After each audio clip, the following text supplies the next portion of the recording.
Iran কি সত্যি শক্তিশালী?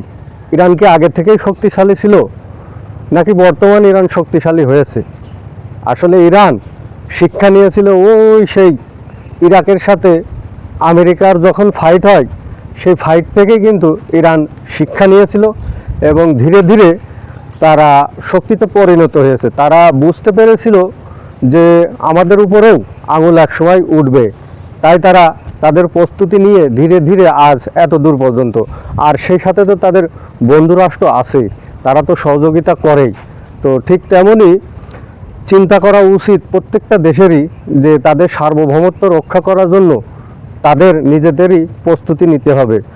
বিপদে পড়লে সবাই যে পাশে আসবে এমন কোনো কথা নেই।